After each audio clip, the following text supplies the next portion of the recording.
morning, good afternoon, good evening, whatever it is, wherever you are. Or good time zone, happy time zone. That's what somebody told us Happy the other time zone. day. I like that. Yeah, so, man, I'm having some issues this morning. I forgot to update the description. I forgot that we had parts muted. I'm struggling this morning. It's a struggle. It's a real struggle. We need a checklist. I told you that. We need to have a checklist that goes boom, boom, boom. In fact, I was looking at the stuff that Jeff does, and he's got quite a bit of automation on his side, and he's using his Stream Deck to automate actions, like sending out a tweet, updating the description, and other stuff that happen with a press of a button. That's quite impressive. Yeah, it's kind of I nice. want to be there. Yeah. How are you this morning? I'm okay. I haven't been feeling well. And today's Oh yeah, you told me yesterday. today's Still no have a different. cold?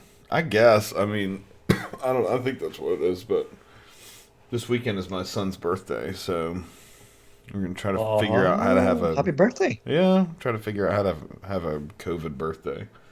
Poor kid. Yeah, that is.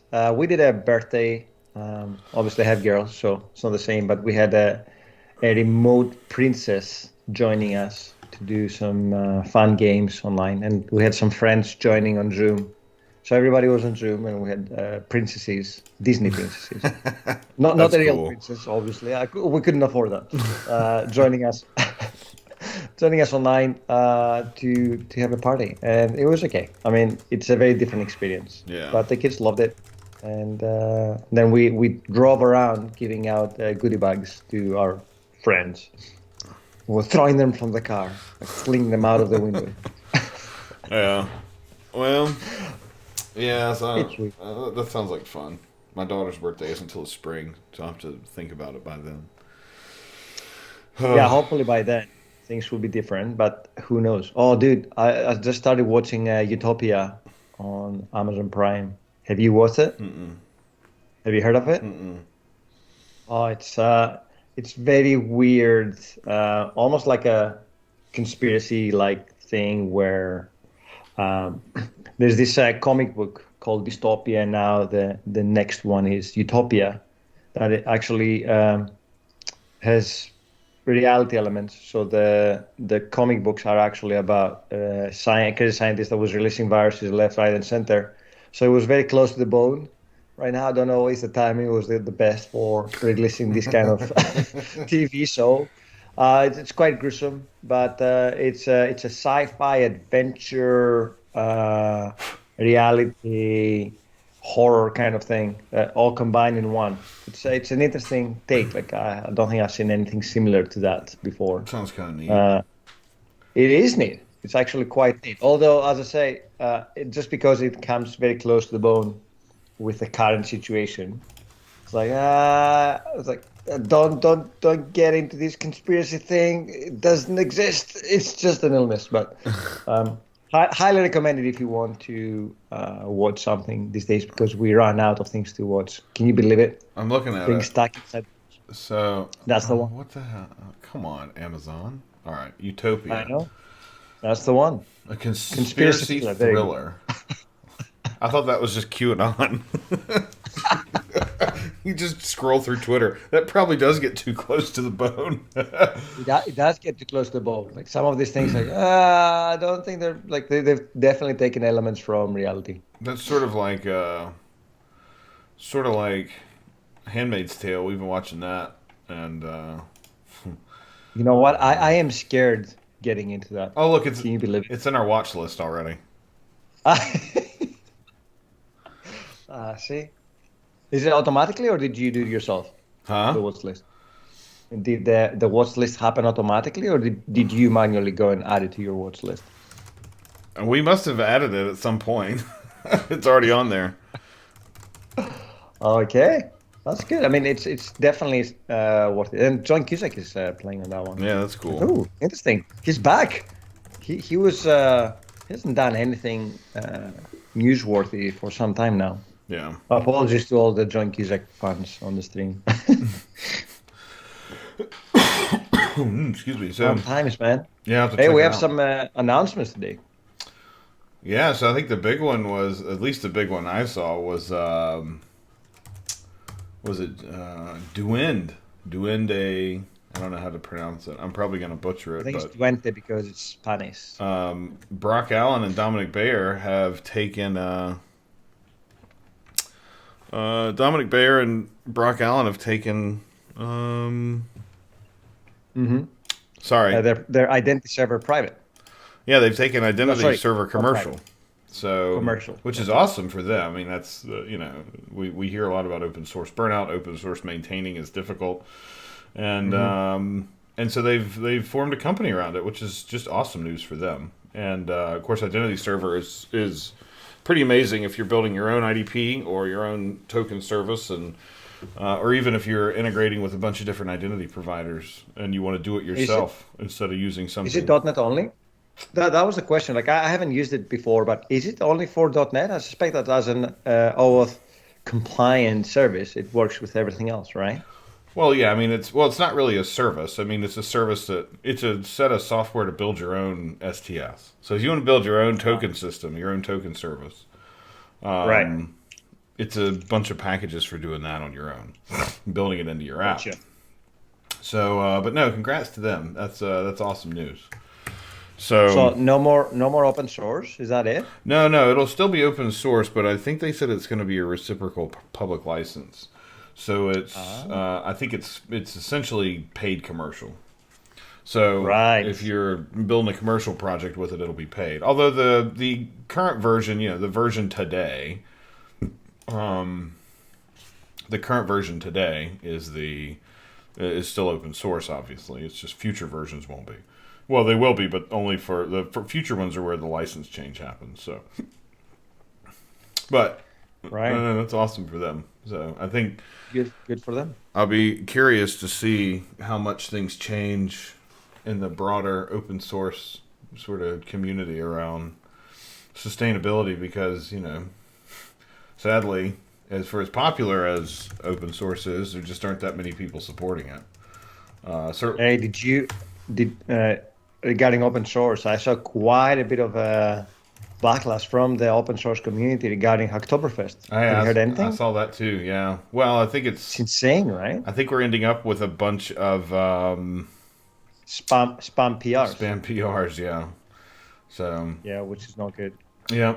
So I think Well, it's all for a t-shirt. I mean, if it's just for the t-shirt, then this is not a good reason to get involved with open source. yeah. It's like open source is not just for Christmas, right? Well, and I It's think a lifetime commitment. Well, and I think too, it's sort of like lots of companies are using it. Lots of companies are building software using a lot of open source, and if they don't support it, if they're not funding it or submitting material contributions and releasing their contributions back. I mean, that's why there's been so much Yeah. license drama in the past couple of years. I think Mongo changed their license.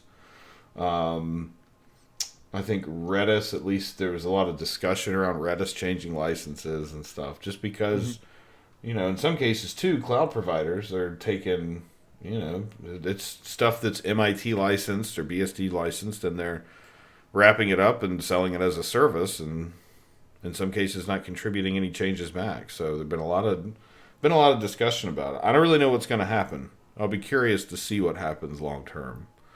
Yeah, the open source ecosystem has been a fantastic place to be, but at the same time, it does come with quite a few issues. And I think it's the same as the internet, right? It started as a very small, very organic kind of thing, and it blew up to the size that we have today. And I think it's the same for open source. It was, it started small, people started contributing, it built up momentum, but now we're at the point that it's challenging for a lot of people, Yeah. especially for the maintainers, to be able to support their projects. And I think we need to do better in that. Uh, I've definitely been on both sides of this community, both maintaining and contributing, and it's hard, but at the same time, it's a fantastic ecosystem. Like yesterday, or the day before, somebody pinged me and said, "Hey, does MSAL support, or is there an MSAL for Java and Python?" I was like, "Absolutely, yeah. Why are you asking?" He said, "Well, your documentation is confusing." And in fact, we for the Microsoft Identity V2 platform, we did say we have libraries for all the major, in the introduction, we said we have libraries for all the major ecosystems like Java, JavaScript. Yeah. It was JavaScript, .NET, and then we said iOS and Android, and we omitted. So it was conflicting even within the same document to fix that. It took me less than 2 minutes to actually go and fix the document and submit a PR. So from that perspective, working like that in the open source ecosystem, and you can do it too, by the way, fix our documentation, fix the documents that you don't find descriptive enough. It's brilliant. But somebody has to maintain the software, and it's challenging. So please don't spam open source maintainers for Oktoberfest to get a t-shirt. We'll send you a t-shirt for that. Yeah, that's right. Yeah, if you need a t-shirt, we'll send you one. Yeah, true. There's other announcements, but apparently I can't share. Teams is still broken on my end. Oh, okay. Well, we just announced this morning that a new Surface, 2 new Surface PCs. We have a new Surface Book 3, a Surface Go 2, and it's new Surface Go and new Surface Pro X. Yeah. So make sure I saw that. I'll be honest. I don't know why that $549 SKU exists. I mean, it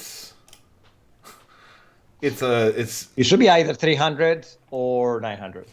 That 549 is not a sweet spot. Well, it's 4 gigs of memory and it's an eMMC disk. I mean, it's going to be a miserable experience, right? I mean, sorry, Windows doesn't run well in 4 gigs. People can say it does. Maybe it does somewhere, but I just don't see, like, why would you even have that SKU? Like, let's just make it 8 gig minimum with an SSD, and if it's $700 to do that, then it's $700 because that's what I think the $699 one is. 8 gigs of memory, and it's 8 gigs and it's an SSD instead of an eMMC. But I recently got a Go, and why is my camera blurry again? What's happening? What's happening in Logitech this morning? Looks fine over here, at least. Probably my bandwidth. Anyway, I got a Pro, and it's sorry, not a Pro. I got a Go, and it's actually fantastic. But I do have the highly spec'd one. And then when I got it, I forgot totally that it doesn't come with a keyboard. So $599 plus $100 for the keyboard. Don't forget that. Yeah. And then if you want a stylus, then it's an extra cost. But it's fantastic from the size factor, especially for my wife and the kids when they want to go and do something with the Go. Yeah, and the new what do they call it? The laptop Go. Yeah, I mean it's a Surface Go and then the Pro X, right? The Pro X though was damn expensive. Well, it's not a Surface. It's not a Go. It's a laptop Go. So it's just like the laptop. Oh, is it a laptop Go? Yeah, and that's why I don't know. It's $549, which is cool, but it's 4 gigs of memory and an eMMC. I mean, maybe it'll be awesome. I don't know. But then they have the higher SKUs are SSDs and 8 gigs minimum, so that's cool. So they're doing away with the soft keyboard. Interesting. What do you mean? Like the one that they have is that a fully attached keyboard or is it a adjustable keyboard still? No, I mean it's just like the laptop. It's just a cheaper, lower spec version, entry level, if you want, whatever you want to call it. I think they were going after the Chromebooks. Yeah, that's the direct competitor. I mean, the Surface Chromebooks are cheaper, right? I've got a Surface Laptop 3, and it's the best laptop I've had in a long time. Same here. I had a Book 1, which was really good. I had a Book 2, which was really good, but the laptop 3 was lighter, and the hinge on the book ripped my bag.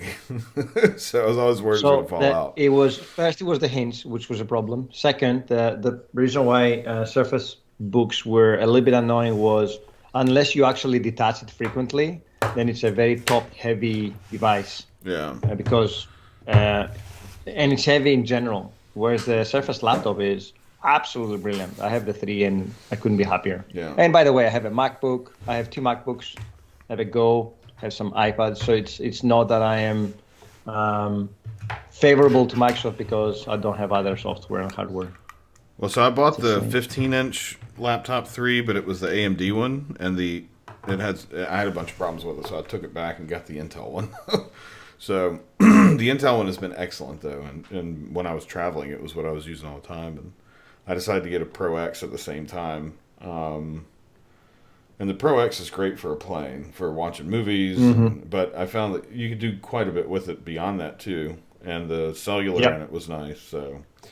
But I don't travel anymore, so they've been in my bag for a month.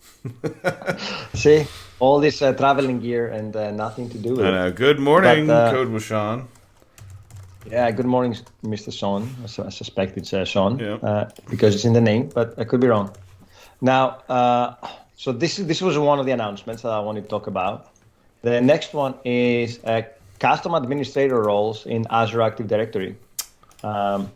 Using RBAC, now you can define your own custom roles and elevate permissions for certain users without giving them the owner permission, which was something they had to do in the past if you wanted to elevate them. So let me put the link in the chat. Okay. I think that's a fantastic feature. In fact, yesterday, a couple of CSAs reached out to me with a specific problem as they were working with a customer, and this document came super handy because I did explain to them that they can have the ability to elevate some permissions without going crazy and giving owner permissions to certain users. That was the one. The next one is the general availability of Azure Maps.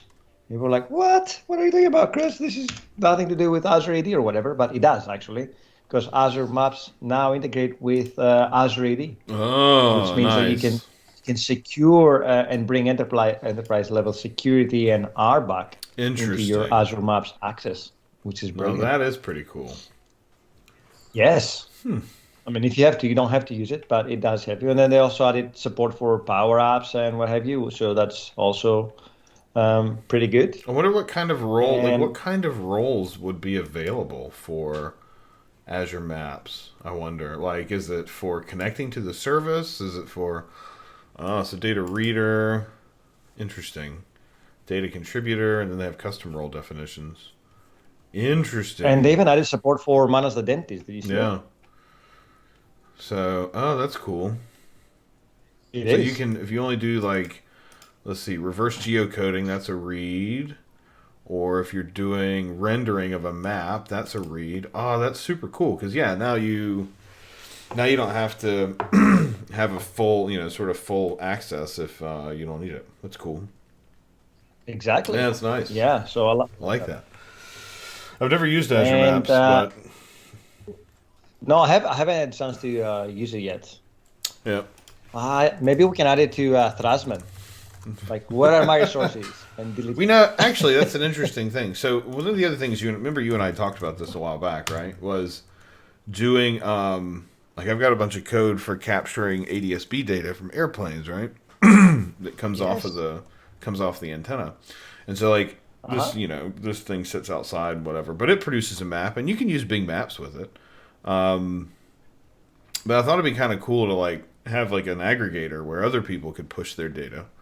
And we could see both what I'm picking up from home, but then also see what we're picking up from other places. And maybe that'd be a good use for maps.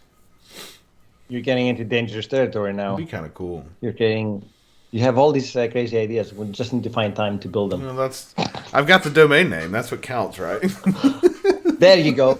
Everything starts with a domain name. But no, I think it'd be cool to try to pull it together. But yeah, maybe after we finish Thrazman, that'll be our next one. So I did finally. We need a big project to help us focus. I did finally figure out last night. I was playing around with Nginx and forcing content security policies on it, which was a total nightmare. I was trying to use meta tags to do it. So I was injecting a meta tag into the head of outgoing pages from Nginx, and it goes through Cloudflare, and then Cloudflare was, I don't know if Cloudflare was removing it or what. So, Code with Sean, our boss has a shirt that's perfect that says, really good at bad decisions. Yes, I'm really good at bad decisions. There you go. That's all you need. Yep. What was I going to say? Oh, and the last one. Are we finished the maps? I mean, that's a great idea. I think we should put it in the back burner because now we have two new Azure services we can use. One is the notification things that we just announced. You know, the SMSs and emails they can send through the new Azure service. Yep. And then now we have the maps that we can integrate with Azure AD, so that'll be Yep. fun. And my last update or the last set of news is administrative units in Azure AD, Yeah. which we GA'd this week. Did they fully So, GA this week, or I thought it was? oh Oh, yeah, cool. yeah. All right. By the way, I think it's been in preview since Yeah, it's 2014. been around for a while, but I didn't Yeah, know it actually GA. That's awesome. we did GA. Yeah. Yeah, that is correct. And I had I only found one community blog. I don't know. People may be too busy. What are administrative units? That's a very good question. JP, do you want to take this one? Well, to be quite honest, I'm not super deep on administrative units. However, um, The summary says it allows you to grant admin permissions to that are restricted to a department or region. So you can give certain admins the ability to control a subset of users. If I am yeah, correct, is that what? yeah, I think that's pretty much it. Is if you've got because, and part of that is sort of the extension of the fact that we typically have one tenant for a big company. And so, like at Microsoft, for example, we're one tenant. We've got our one tenant, and for everybody who works here, and um, there may be situations where you would do an acquisition, or you've got more autonomous business units or whatever, and you'd want to give those people access to be administrators, but not be a full global administrator, but more like a regional administrator. So admin units let you do that. I've never used them personally. I've read about them, but I've never actually used them myself. So, but the fact that they're finally GA, I know will make a lot of administrators very happy. Yes. Yeah, it's. I think it will provide tighter security for larger orgs where you have quite a few admins, but you don't want to give them access to the full domain and the full users. And lastly, last set of news. I only found one community blog for this week. Worth mentioning. That's from Damien Bod. He's doing a great job in pumping out these articles. So he's got another blog about implementing Azure AD client credential flow using client certificates for service APIs. Oh, cool. So a lot more secure than using just passwords. So I mean, it's the recommended way. Passwords are hard to manage and store and deal with securely. So certificates are the way to go. So make sure you have a look at Damien's blog if you're looking how to do it. And we will make sure we include it at today's blog post that goes out with a summary of all the links and the stuff that we're building. Yeah. That's me. That's me for the news of the week. Well, and of course, we suggest certificates for production anyway, but certificates have a little bit of a better advantage. Good morning. I am not myself. It's been a while. Glad to see you back. We haven't seen you in a while. We certificates, what we suggest in production anyway, but the other problem that they kind of solve, not entirely, is life cycle.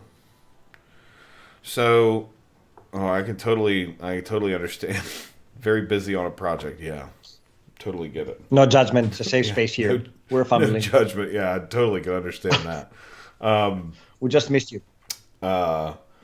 Certificates have, in some cases, at least in some of the organizations I've worked with or worked in, certificates tend to have better processes and hygiene around them, in the sense that usually people can get a certificate issued, but it has to be somebody's going to know about it, and there's an owner, and there are all sorts of processes in place to get certificates issued from like a central CA, and if you just go create a client secret, I mean, it's going to eventually expire after a year or two, depending on Yeah. what you choose. I mean, there is a no expiration thing, but we would strongly advise you don't use that. Please don't.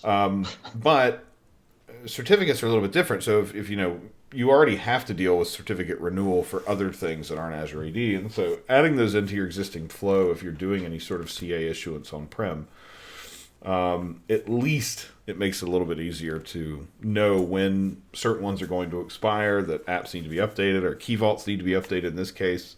It makes it a lot easier, just sort of in long term. Scroll down a little bit. Halfway through, I just saw something which I was not aware of. I didn't know that you could put client certificates in the app configuration. Did you know that? Well, I think it's in the Azure it's AD. coming from. I think it's coming from Key Vault. Yes, correct. So if you scroll down a little bit more, that's interesting. Learned something new today.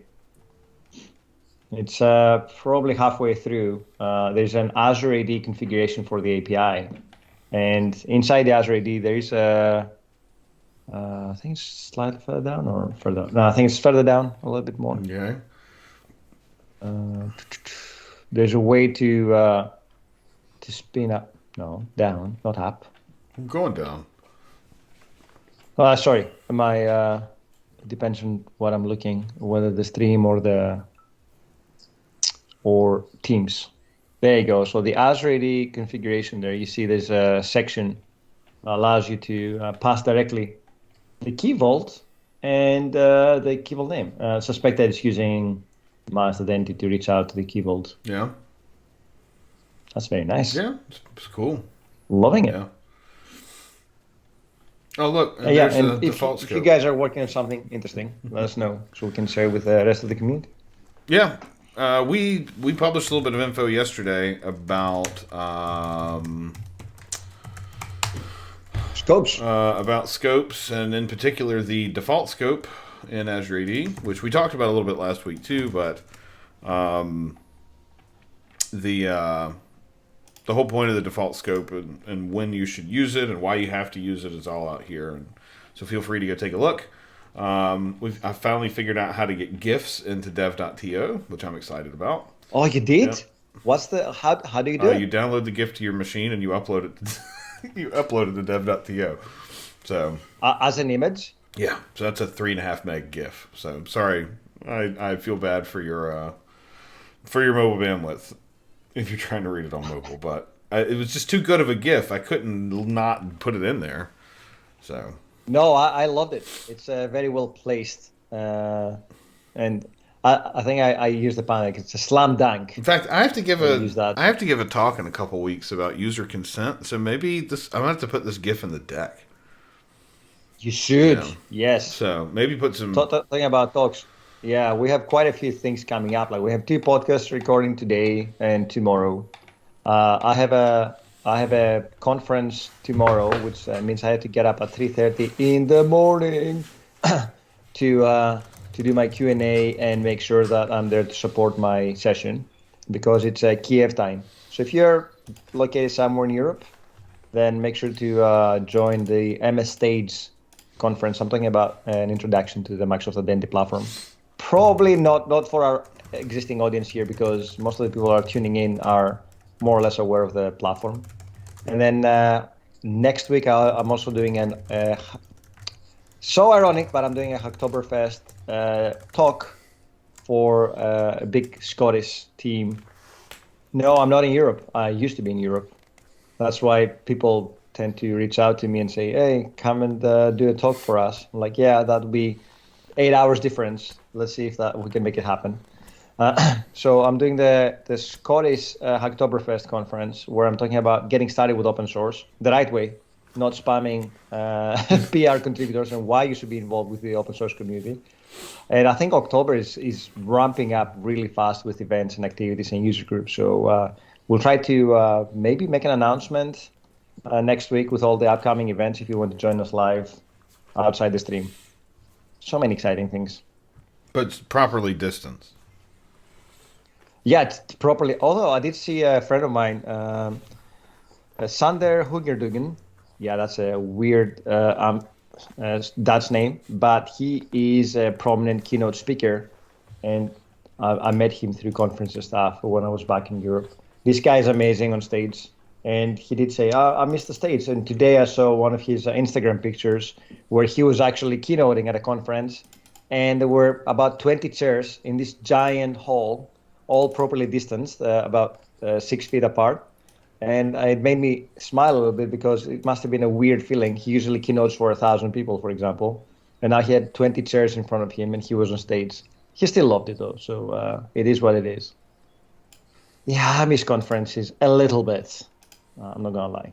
I miss the interaction and getting together and speaking to people and having fun with Yeah. them. But at the same time, I'm enjoying being at home and no, it's Sander Hungerdugen. Is that who I think it is? Did live sessions for O'Reilly? Probably no. It's Sander Hungerdugen. And I probably butcher his name. Let me find his proper name because Sander Hungerduren. Hungerduren. He's got a great blog post as well. He's a leading agile expert, and he's done a lot of talks about agile. This guy is super impressive. Once we were talking at the conference in Swansea, I think it was SwanseaCon, and he did 110 slides in 30 minutes. And he's probably the only person that I've seen him being so good on stage, and he had an amazing flow. So a great teacher and a great friend. If you get a chance to see him speak, then make sure you do it. Cool. What are you trying to do, I was JP? trying to. Are you building your deck for your No, session? I was trying to mock up a UI enhancement that I could submit to user voice. It's kind For what? to replace the accept and cancel buttons on the consent screen with GIFs. By adding the by by adding the deny. Yeah. So I have a question. Yeah, 110 go. slides. 110 slides in 30 minutes. Was it still a um, could you still comprehend or understand So the yeah, let, presentation? let me give let me give some context. So his slides were mainly images with the title, and he was actually speaking and changing the slides without even looking at the screen. So he knew his flow, Yeah. and then he would use keywords for his things. But literally, if you downloaded the 110 slides, you would probably not get anything out of them because everything that he said was verbal, and the slides were only cues to what he was saying. Yeah. See, So in fact, he was talking about microservices and he had an image of random things all connected with lines, and that was his like microservice or whatever. well, A very good that's example. what's so irritating about how every time you do a presentation, oh, we're gonna have a copy of the deck, and it's like, well, yeah, but the deck has no commentary. It has like the deck is there as an enhancement to the story. The deck isn't the story because otherwise, what Yep. are we there for? If I'm just gonna read slides to you, that I doesn't just make say any the sense. slides, which Yeah, is just annoying when you go into conferences and you see people just reading the slides. Funny story. Once I walked into a customer with a large team of Microsoft employees as well. So we're actually doing an Azure intro.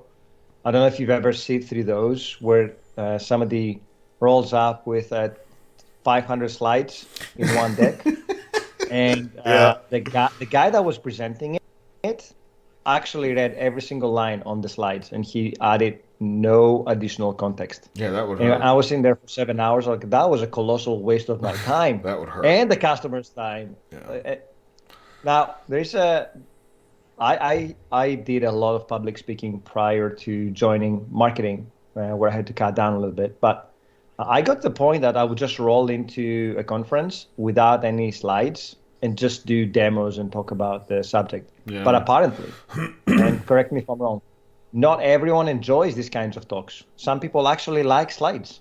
And I was told that you might need to add a few slides for context. But I was like, why? I mean, the demos and the presentation. I mean, if I'm talking about Azure, I might as well do it in the Azure portal and show you the demos. I mean, slides help, no doubt, right? Like like if you've got something that's difficult to convey or like maybe has a lot of moving parts or whatever, like. But yeah, Yep.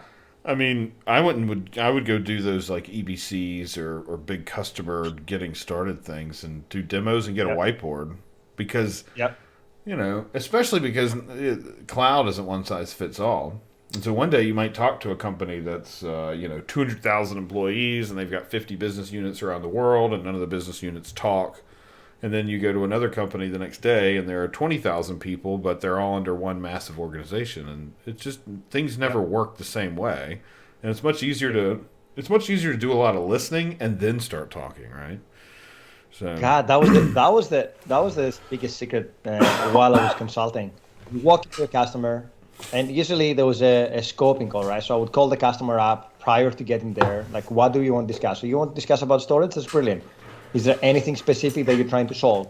And sometimes they would say, "Oh, we're trying to do X." I was like, "No, you don't need storage. You need queues or whatever." Right? It was very surreal as an experience. But you scope the call, you go into the customer, you scope the engagement, you roll in, and even on the day, I would go and say, "Hey, good morning. I'm from Microsoft. I'm here to talk about X. But before I get started, let's discuss about your problem and what you're trying to solve." yeah. And it would lead to all these different conversations, and you let the customer speak for half an hour. It's just like a trove of information, so much context, so much goodness in there that would make the engagement so much more successful. Well, then So always listen, right? yeah, because then of the 500 slides that are in my deck, I need 17 of them that are relevant to my customer. Yeah. Like Yeah. I remember going and seeing people, and you listen to somebody talk about one product for 35, 45 minutes, and it's something the customer would never use and has no use for right now. Yeah. Yeah. Or somebody says, "Oh, well, we've done X, Y, and Z forever. We've been on-prem forever, and our data center contract is ending in 18 months, and we want to, we've got 200 servers we need to get out." Well, that's probably not the best time for us to talk about, IoT suite, right? Because the immediate need is we need to focus on how do we get you out of your data center quickly and then start modernizing you. Like, let's land in the cloud and then modernize from there, not try to modernize on the way out, because it's just an uplift and shift, right? And but I mean, it happens all the time, and then it's like, well. But a lot of that's driven too by just there's so many people at Microsoft and all the big vendors that everybody's got different priorities and everybody's got different context, and sometimes it's really, really useful, and sometimes it kind of misses the mark. So one day we'll figure it out. And for those ones that are on the stream with us today, just let us know what you prefer when it comes to delivering sessions or talking to you guys. Do you prefer slides? Do you prefer hardcore demos? Do you prefer, I don't know, whatever? Let us know. And by the way, now that I remember, I don't want to forget about it, but tomorrow we're doing a co-stream with Mr. Instafluff, our awesome stream friend. He's doing a B2C stream tomorrow. I think he's starting at 9 a.m. and we'll be joining him shortly for about 10, 15 minutes just to say hi and see what he's doing. But tomorrow he's streaming on his channel, and he's building an awesome social media. It's like a social platform, right, for his Twitch followers and friends. So make sure you jump on his stream tomorrow, say hi, and see what he's building with Azure AD B2C. Yeah, we'll even be there for a little bit, or I guess I will be. That's what I said, yeah. Around 10 a.m., I think we're joining him for a bit. Yep. To say hi, answer some questions, and we'll be actually monitoring the stream throughout his stream, because he does some really long streams, like 5 hours. Yeah, that guy's impressive. Yeah, he's a machine. He is a machine, but he's a smooth machine, like a smooth operator. Watching him on his stream, it's fantastic. Yeah, I love watching this show. It's so I don't know. You don't worry about anything while you're watching. You're like, oh man, this is just so like relaxing and chill in here. It's like, this is what's up. So yeah, it's like a meditation app, yeah. but with code. But with code, it really kind of couldn't be any better, especially when you've had a long day. So exactly, yeah. All right, make sure you subscribe with him. Right, so we'll do some coding. Sure. Are we going to continue our current rate of one method per stream? Because right now we've had 2 streams about this. We've written 2. 6 months. We've written 2 methods, but that's okay. Well, no, we've written 2 functions, please. So we have 2 functions. One is to respond to resource creation. So every time you create a new resource on Azure, we'll respond to that event and capture that information. Yep. Stick it into a queue. And then we have a listener function, which gets triggered by the queue. and it will take the information from the queue metadata and create tags or add tags to that new resource that was just added. Yeah, so if you haven't been with us, we're doing what's now called Thrazman after some discussion last week, or earlier this week. Our name choice was overridden due to previous confusion with a Microsoft product called Azman. So now it's called Thrazman, which let me just say, we start talking about confusing 69 and 70 are now redundant. Uh-oh, hang on. 69 and 70. Oh, yeah, I guess they are. Good call. Thank you. Microsoft naming. So we didn't want to call this Azman V2 because we don't want there to be any confusion about the name. But let's be clear. This is the same company that's produced Surface, which used to be a big-ass table. In fact, I think that's what the old one's called, right? Is the Surf 40, the huge table. I think it's sort of colloquially known as the BAT, the big-ass table. And then I remember I went to a Microsoft office. I think it was I want to say it was in Cleveland, which meant it was actually in Independence, Ohio. And they had a Surface in the corner. And this was long past the Surface table sort of was like, whoa, this is mind-blowing. And it was just the saddest thing because it was cracked. And it like sort of worked. And I was like, oh my God. But, and if we're going to talk about naming, let's talk about... why don't we talk about the service that we use that lets you host source code? TF, Team Foundation Server, which then was hosted as TF Service, which then became, what was it, Visual Studio Online? Visual Studio Team Services? Yep. No. Oh, no, that's right. Then it was TF Service. Then it was Visual Studio Team Services. Then it was... Although it had nothing to do with Visual Studio, so marketing really screwed that up. Well, and then it was Visual Studio Online. And now it's Azure DevOps. And then there are a bunch of sub-brands under there, like Azure Boards. And even though, again, it has nothing to do with Azure. I mean, you can use DevOps regardless of where you are. Whatever. I'm staying out of it. I mean, I remember being at the Ready session where they announced the actual roadmap for breaking up the individual components for Azure DevOps. I was like, oh, sorry, Visual Studio Team Services, and rebranding. I was like, oh, damn, that's gonna make it interesting because the whole vision there was to be able to buy just boards. I don't know if you can still do that, like just buy boards or buy the source code and nothing else. Just use GitHub, and then you can do add-ons. For VSTS, the most loved DevOps that I like. I mean, it was good stuff. VSTS is or whatever, but I mean, I've got a project in my DevOps Azure DevOps instance that began life on a TF server in my office at my house, 10 or 12 years ago, and got migrated to TF Service, and then moved it to VSTS or VS Online and the VSTS, and sort of has lived on. It's still out there. And still working. You guys know nothing. If you haven't started with SourceSafe, then I use SourceSafe. I use SourceSafe at my first job. I was the first one to try to add VSTS after watching a Microsoft presentation in Edinburgh from the Microsoft office, or at the Microsoft office from someone in the Evangelist team. Yeah. Long before I joined Microsoft. Yeah. And I was so impressed by it that I went back to the office and tried to install it. Now, those days you had to install SharePoint as well. So imagine the fun and games I had to go through to even get it set up. It took me 2 weeks to get it working. Wait, for SourceSafe? SourceSafe. Yeah, I remember SourceSafe. No, I had to install Visual Studio Team Server. Right. Yeah, Team Foundation had SharePoint. Yeah, I remember it was like SharePoint Team Services or whatever the hell it's called back then. And you couldn't even opt out from it. It wasn't a choice. Like the very first version had SharePoint as a requirement, so you had to install that and you had to get the permissions right. And oh god, Windows SharePoint was it Windows SharePoint Services WSS? Mm-hmm. Boy, those were dark days. Yeah. Dark. Anyway, Maybe one day we'll do a trip down the memory lane and talk about all the tools that we use, like cruise control. I remember Exchange. Oh, someone's saying Oh Exchange yeah. there. BSpark. Hey, Yeah, it's speaking of Exchange, uh-huh. we Oh no. uh, we currently have a an Exchange EE in our midst, or former Exchange EE, I should say. So Yeah.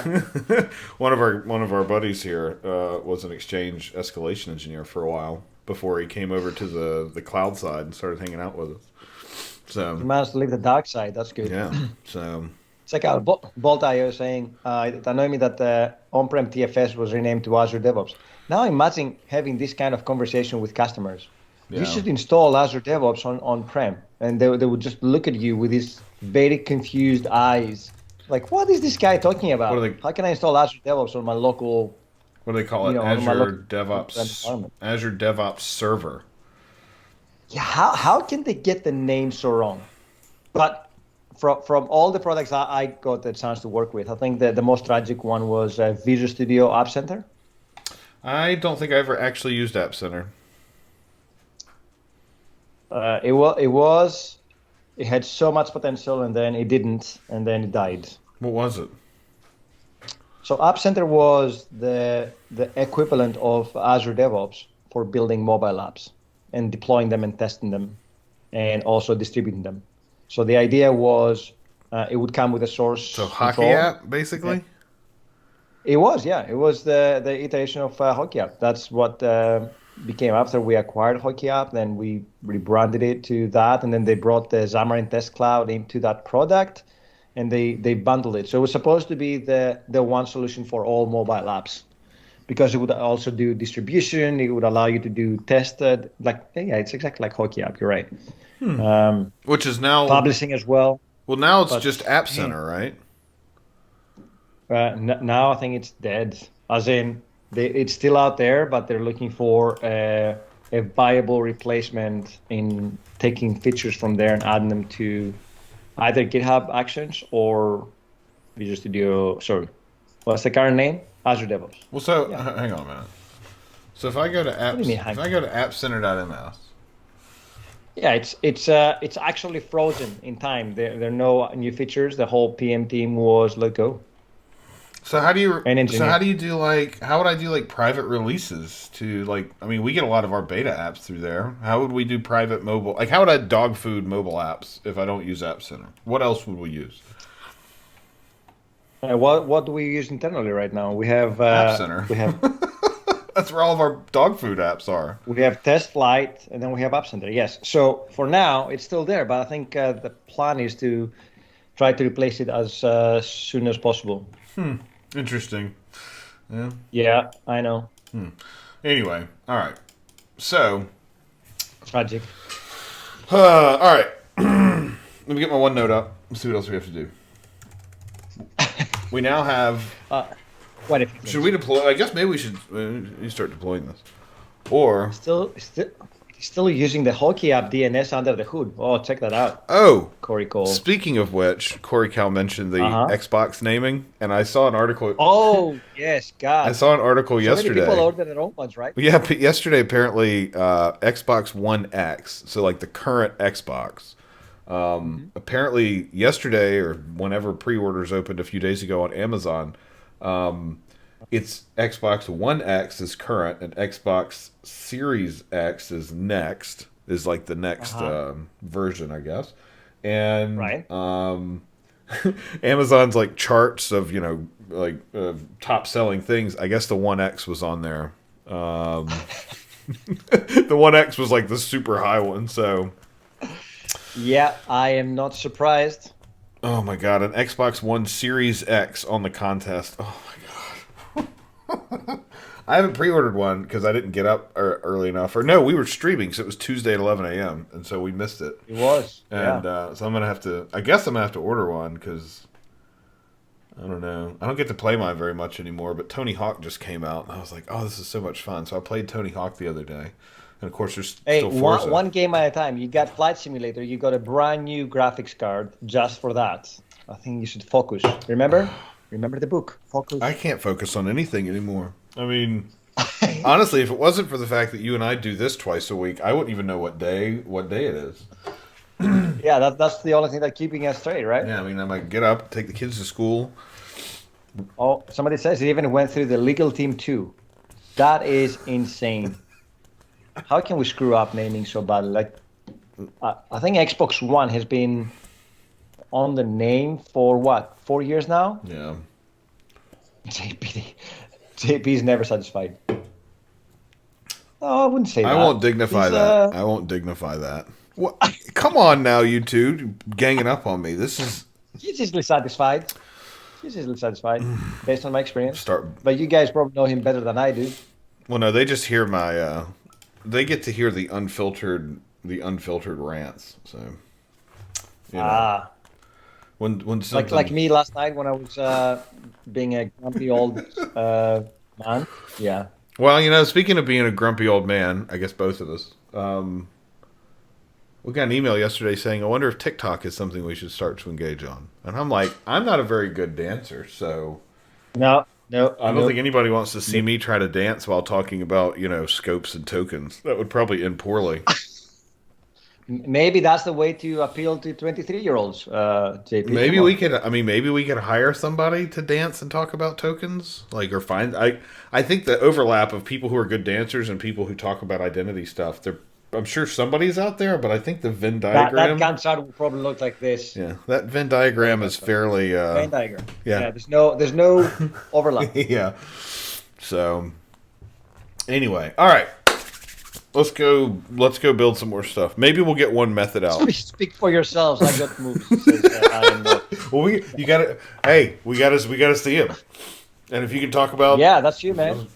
You've been voluntold now to do our next video on scopes and permissions. So if you're just tuning in, next week, I Am Not Myself is going to be dancing and talking about tokens. Can anyone on the chat let us know if they're using TikTok? Or if they were using TikTok before it got into this debacle with the U.S. government?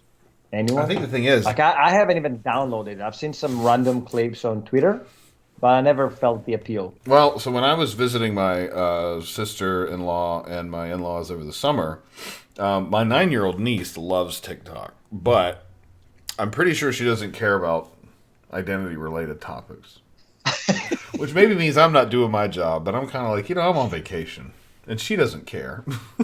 So, But there is some developer content. That was the weird stuff, right? Interpretive dance of the Azure AD identity flow. Could you just see it now? Actually, that would... No. Actually, you're giving me a good idea, Callaway. That's actually a pretty good idea. Because it is a dance, right? OAuth is a dance. OpenID is a dance. It's a, it's a bunch of running back and forth. Exactly. So, yeah. Interpretive dance for interpretive dance of OAuth flows. So I think the fun one would be, let's see, which of the flows would be the most fun to dance? I think maybe implicit. On behalf of, because implicit you could just come with like completely cloaked, so you get like nobody knows who you are, and you're like, no, I'm totally this guy, I promise. Or we could use client credentials would be kind of boring because that's just t-shirt cannoning some credentials at somebody. Maybe it's not. What about on behalf of? On behalf of would be kind of neat, but you'd need at least 3 players. So maybe that's what I'll talk. I'll talk to my kids tonight and be like, look, we're gonna do a dance. Player 3, enter the game. Boom. The permissions, privileges, scopes, and effective permissions dance is quite something to see. We could do we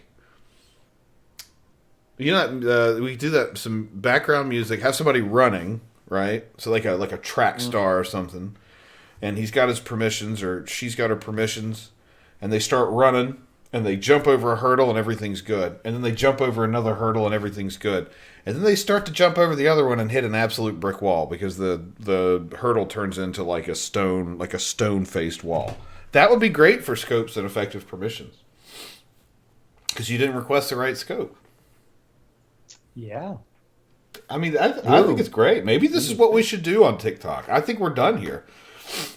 I think we've made the decision. Sorry, guys. From next week, we'll be on TikTok Tuesdays and Thursdays at 7 a.m. Well, so the Samel. Okay, doing interpretive dances. so Corey brings up the Samel dance, and I No, think. come on, Well, Corey. no, no, What no. is this, 1975? No, well, that's the point. The Samel dance would be we'd all have walkers and we'd start poking them at each other.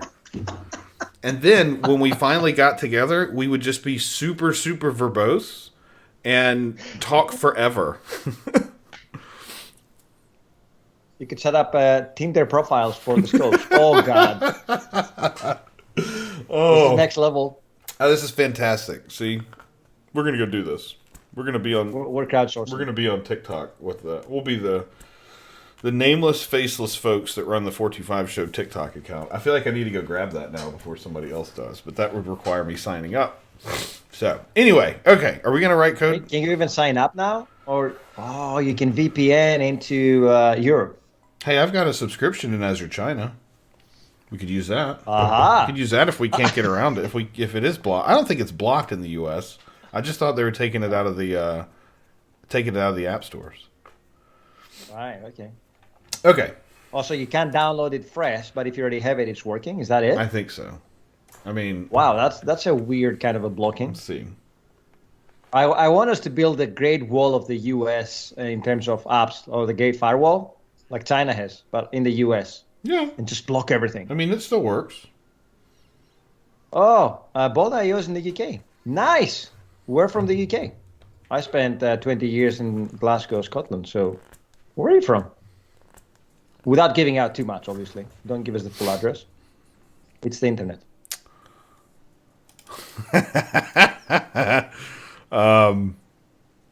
So It's a legit question. yes, I'm reading it. So if we want a roles claim, a roles claim to an ID token, yeah. So the namespace, the way they actually come in, I think, is schemas.microsoft.com 2006. Let's go look. They do come in a certain way. Let me get my browser here. We'll go look at one. That's a roles claim. Getting the right profile here. You even get a link to the code. That's nice. Oh, good. We got a link to code. Even better. Let's go look. Is that a consulting fee, though? I mean, are we doing it for free? I'm pretty sure that's the right one. It might just be role. I don't think it's pluralized, and so you'll end up with multiples. So you'll end up with. It's all the same in a lockdown. Yeah. I agree with you. I've got. Bold.io. I have a gap, or sorry, I have an app that's got some roles on it. Login.microsoftonline.com. Is this the right one? No.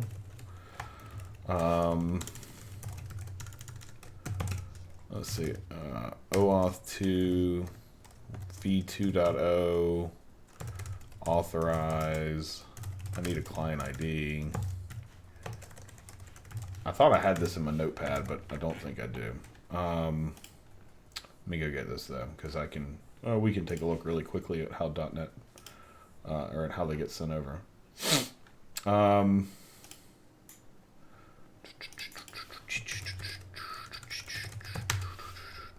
No, I don't think you need a specific namespace. I think they're also coming under roles. No, they don't come in. Well, they come in the token under roles, but ASP.NET modifies them. Are you doing role-based authentication? So are you just adding authorize and then the role into your controllers? I'm not myself. Because if that's the case, you don't really need to do anything. It's out of the box. Oh, wait, it's the wrong one. Big bad business cards. Let me get my client ID here.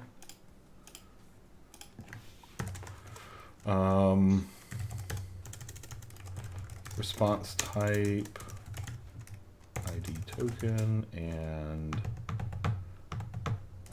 nonce, default nonce.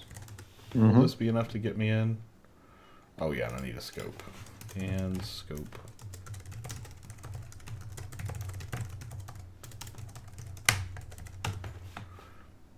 Okay. Yeah, whatever. This is a super hyper privileged token. Oh, I forgot the OpenID scope, of course.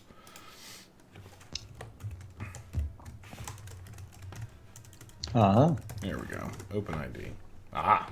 So, I don't have any roles for this app, but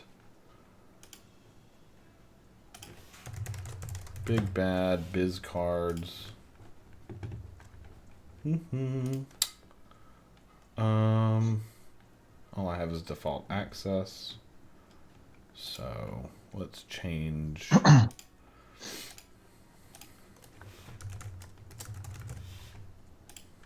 Let's add me here. Regular user, assign. So it comes in as an array called roles, but ASP.NET ASP.NET is going to turn each one of these into a into an individual claim. So you'll end up with you essentially end up with what you sent me. Only I think it's just role. I don't think it's pluralized, but you essentially end up with multiples of this specific claim. Search for ASP.NET roles and see what the docs say. If you bear with me for a Creating minute, and managing roles. I will. ASP.NET 3.5. Damn. Bear with me for just a sec. I will zoom in here. I've got a couple VMs that are running an old app, so I will pull that up so you can see because it's got all the claims in it. Not what I wanted to do.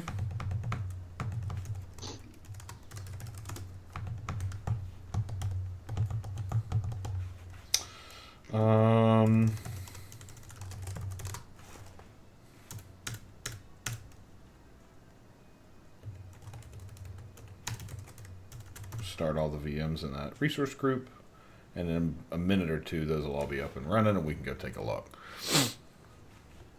But yeah, pretty sure they come in as individual, just key value pairs, not as and they're string pairs. They are not Objects. They're not arrays. Pairs. So you'll have if you've got 10 roles, you'll have 10 claims of schemasmicrosoft.com blah blah blah whack role, and each one of those roles will be in there. But we shall see in just a minute once my app is up. I'll go see if it is yet.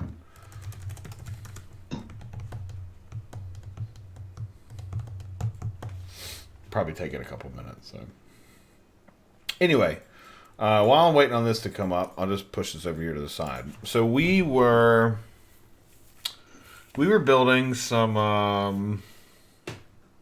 We were building our Thrazman project, and the two. I guess it's not up yet. The two methods that we have so far, we have one for this is the webhook to receive new resource group created, and this is one for actually doing the tagging. And if this is all correct, then we should be able to go create a resource group and get it tagged. So let's go deploy this, because let's build in production. Because is anything really production when you're just building it? So function app. Sorry, I'm not on my game today. Func Azure function app. Let's see here. Publish. Func Azure function app publish. And then I think we'll need a name, which is Thrazman v2.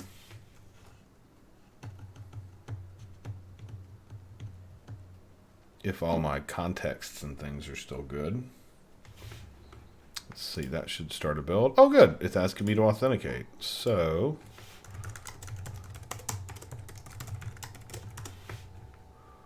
okay. Oops. So what happens if you output a claim name roles in a custom policy? Does it combine the two arrays?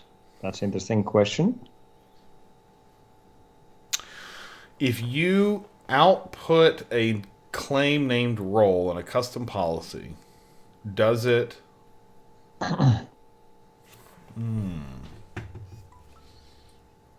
I believe it does. I have, I have, I have a B2C policy that outputs roles, and I'm pretty sure that it does because I'm pretty as long as it's called roles. You can, of course, map to whatever name you need to in ASP.NET. So I think if it's just called roles, that's what it's looking for. But if it's called something different, you can always change it. Yeah. Because what's happening is you get the claims in, ASP.NET consumes them, and then essentially copies them to a new principal, and then you get the new ones. And so the new ones are of type role. And the claim type of role is the schemas.microsoft.com whack WS, whatever that specific thing is called. So I'm fairly certain when you're coming from B2C, if your output claim is called roles, then it does work. And you don't have to do anything. Combines the two arrays, though. What's the second array? So if I output a claim called roles in a custom policy, what is the other array?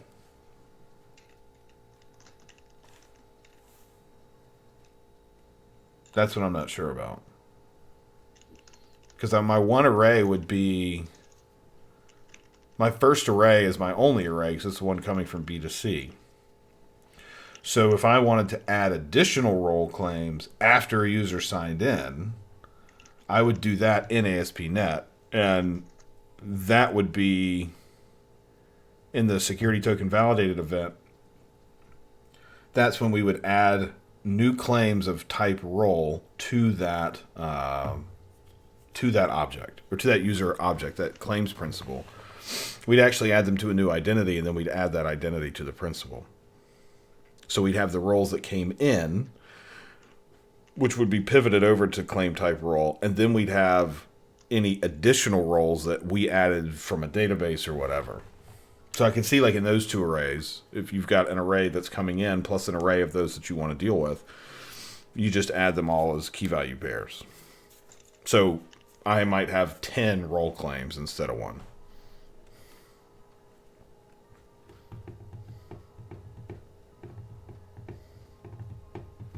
Yeah, and you... I see AZ Wildfire has arrived. Good morning.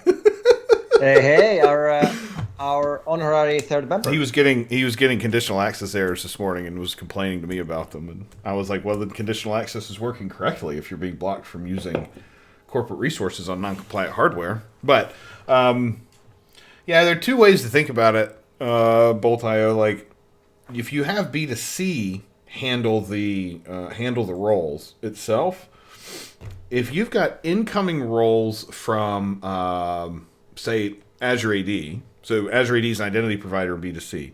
If you have incoming roles that way, and then you also have roles in a database that B2C is going to go ping through an API, you can consolidate them there in custom policy. So then you end up with one big array of roles that are sent downstream to the app. The other way we see customers doing it is when they have sort of like organizational roles or broadly scoped roles that are part of B2C or Azure AD, and then they have their own application specific roles that are in the app itself. So like my organization and my, overall access to one, to some piece of metadata might be 2 or 3 roles that come out of B2C or Azure AD. But then in addition to that, in the app specifically, I might have 5 more roles that are very app specific and wouldn't make sense to publish beyond that. And so that consolidation happens there when you say, call your database to go get the roles that you need or whatever. So it kind of depends on where you want to store your roles and where you want to get them. Do you want the identity system to do it, or do you want your application to do it, or do you want to use a blend of both? So either one is valid, though. And I've got a GitHub repo that I'll put here It's called multi-tenant B2C, and it has policies for doing. Maybe I don't have it. I thought I did. Hang on a second. We'll go look.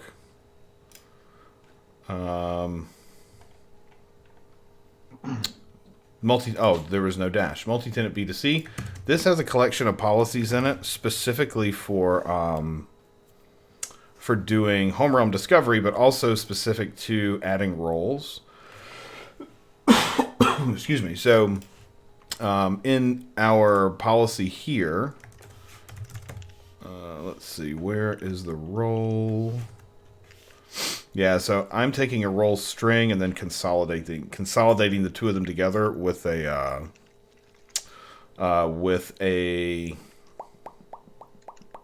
claims transformation down here.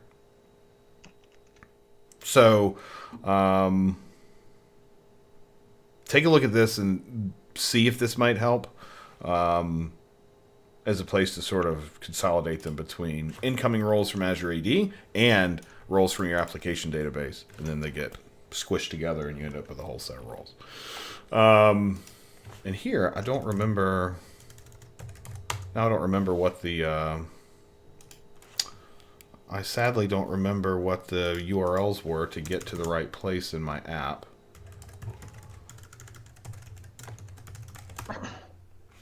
So I'll have to open up that VM and go see what the paths are. But yeah, they'll show up as individual roles.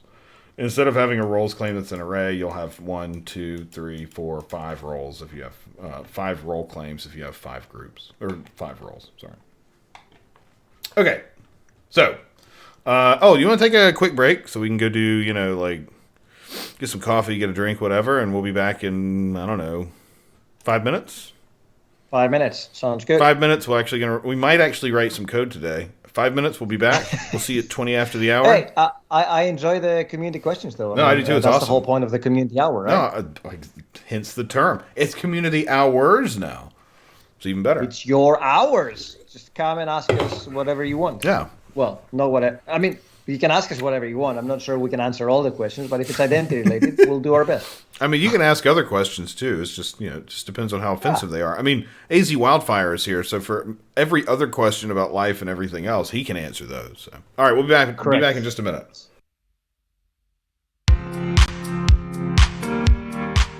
All right, so. Are you going to ask it? Ask what? If I'm ready. Are you ready? I was born ready. But it doesn't work the same way because I had to ask it. So, next time. Okay. I've said this 3 times. Do we want to write code or do we have any more questions? Because if we have any questions, we should get to those first. Ask them now or forever hold your peace. No, I'm just kidding. You can ask them anytime. Yeah. It's a community hour, so we're just kicking it back here and having fun. Yeah. AC Wildfire is apparently rebuilding his machine while taking a customer call. Isn't that fun? Yep. We've all been there. I need to rebuild this machine. It's got all sorts of crap on it, like Opera that we put on there Tuesday. I mean, not that Opera's bad, right? But I mean, I don't really want a bunch of extra junk on here. I got to pave this machine. And just to clarify, you said Opera, the browser, not Oprah, the influencer. No, Opera. Oprah, the influencer, is not on my machine. No. Oh boy. Let's ask. Okay. So we got our function app deployed, which is great. So let's go to the portal and have ourselves a snack. Mm-hmm. So that's portal.azure.com. And access denied. We didn't do any logging. I mean, we've got App Insights logging, but I don't think we did any. We did no logging in here, but that's fine. Whatever. We're gonna fly by the seat of our pants today. So let's create a resource group. Don't forget to tag it. I'm not tagging it. Thrazman is going to tag it. If only we had Asman to do it for us. But you know what? It's not going to because we don't have any. We don't have any permission to do this yet. That's a good So point. let's go look at our app, all right? So here's our function app. It's called Azman V2, even though that's an old name. Mm-hmm. Well, we'll call it the code name, Mm-hmm. I guess. And so in here, we need to give it an identity. So I'm going to use a system assigned identity because we don't really need a user assigned one in our case. System assigned is one that is only allowed to be connected here, right, to this specific function. And if we Yep. delete the function, then the system assigned identity goes away. If we use a I have a yeah, question. I have a question. If I deploy a multi-tenanted app, it creates a service principal for me, right? To be able to if operate. you deploy any app, it deploys a service principal. Yes, right. But this is specific to a multi-tenant app. So I have a multi-tenant app that I deployed from the marketplace. It creates a service principal for me. Is it possible to create a user-assigned identity using that service principal and assign it to a resource? Mm, Because the service principal will have the permissions and scopes I need to operate that specific thing. But I wonder if I can use that or reuse that same service principal to create a user-assigned identity around it. I guess you could, although if you've got a service principal and the service principal has enough rights to create a user assigned managed identity, then I don't know if you necessarily want to create a second one, right? Like what would be the point? I don't understand. So uh, let's say that the app that I deployed also needs to speak to other resources within my tenant, Mm-hmm. and I want to do it securely using a managed identity instead of using I don't know, username and password or a connection string. So is that possible? Well, the service principal that would get created is Mm-hmm. a because so in a multi-tenanted app, the app Yep. registration lives in one place, which is the home Mm-hmm. tenant where the app is Correct. where the app is registered. Yep. And in the home tenant, the service principal happens to match the app ID. They're essentially the same because they are the same. When I Okay. install that into another tenant, so essentially an admin for another tenant has said, "Yeah, I want to use this app," and has consented to it. A service principal that Yep. represents that application is created in the other tenant. Correct. That specific service principal is the service principal that you would then assign rights to. So the Yes. upstream application, since you wouldn't necessarily have control over that upstream application because it's SaaS, because it's multi-tenant. Mm-hmm. Yep. How they would use that service principal, they would have the SaaS developer would have to authenticate as that service principal, and I don't see how you could do that cross tenant with a managed identity because a managed identity only lives in that one tenant. Oh, no, no, just for my tenant. That's what I'm saying. So on my tenant, could I create a user-defined identity with that specific service principal? So let's say I also deploy an app service on my tenant, and I want to use a managed identity or a user-defined identity that is built around that service principal. No, So I can get because in. you don't control that service principal. You control Oh, what it has rights to do, but you don't uh-huh. control it in the sense that I don't see how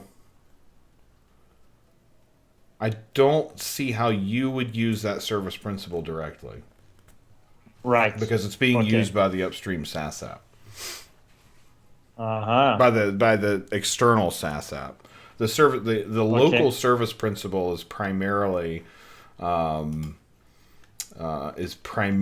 a representation of that app. It's a security principle in your tenant that represents that application. It's what gives the application itself access into your tenant.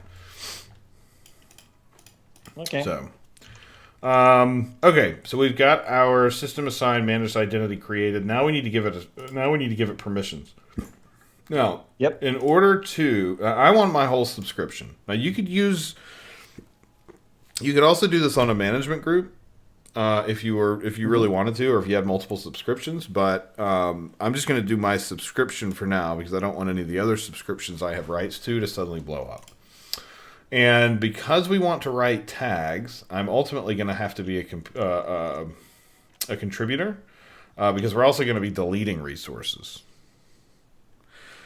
We could make our own role for Thrazman, which would be scoped to exactly what we need, but it would mostly be resource groups write and resource groups delete. Those are essentially the two permissions that we need, right? So I'm going to do contributor. Although, can contributors delete? Let's go check. Yes. Let's see. If I remember correctly. No, we don't want data factory. Maybe just create update, right? We don't want data factory. So, contributor. Contributor contains authorization whack delete. Okay, let's look for. Let's see. Authorization. It can delete. It can create and manage resources of all types. It can delete roles, policies, assignments, and create roles, policies, and assignments. It can elevate. It can do blueprint. So, it cannot do those things. It cannot change authorization, but it can do everything else on every resource. So contributors probably enough because we don't want anything else to happen. So contributor is going to be enough to delete resource groups. We could scope that to just be Microsoft.resources, resource groups delete, and resource groups write, because that's really about the only stuff that we need. But then we'd have to create a custom role. So contributor is going to give it essentially the rights to do everything on our subscription except for adding other administrators. So we'll use contributor for the moment here. Okay. All right. So we've got the contributor role on my subscription. So now, in theory, this should work. Although it probably still is not going to work because we don't have any storage configured for our queues yet, do we? We haven't given our queues any names. So in our, let me get this window over here out of the way. So in our code, we have a couple extra app settings. We have resource group created queue name, and it's using a connection called main queue connection. So main queue connection needs to be here, main queue connection, and the value needs to be our storage account that we're going to use for the queues. Now we could reuse the functions storage, but I'd really rather not because the function storage, the web job storage, isn't really something I don't really want to. Yeah, we need to keep it clean, right? Yeah. And if the function goes for whatever reason, you don't want to take your queues out. So separate storage, I think, is advisable. Yeah. So we're also going to put a new one here for the Azure Web Jobs dashboard, and that will give us a little bit of a more visual way to go look at how it's performing. And we'll reuse the same storage account as the other for that. So we'll get rid of this. Okay. So we've got our dashboard. Now we need a storage account for our queue. So let's go back to our resource group. Did we create a storage account already? Not for the, I don't think we created one for the queue. Okay, so let's create a new storage account. You can use the search bar at the top, right? Yep. So we're going to create a new storage account. We're going to call this Thrazman V2 Op Store. No, Thrazman, isn't it? Yeah, Thrazman? but I don't want to change the names now. And what's the point of rebranding if you're not committed to it? I don't want to call it that. I want to call it Thrazman. We're seeing lukewarm commitment from Mr. JP this morning. What region is this in? Is this East US? Yeah, okay.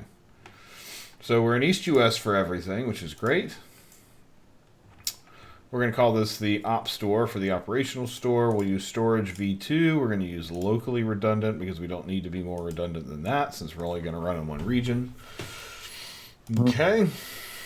We're running on functions. So we don't need to worry about, since our functions are going to be, they're not running in a VNet or anything, we can use the public endpoint. Excuse me. Okay. And let's turn on soft delete just for blobs, just in case. And then versioning, we don't need those. So, all right. Secure transfer required, TLS 1.2. All those look good. Everything else is disabled. We don't need it. Not going to put any tags on here. Let's create our storage account. And this is called Thrazman v2 op store. So the store is the one for the function. The op store is the one for operations, for the actual operating of the app. So let's get back to our resource group. And we should have our storage account here in just a sec.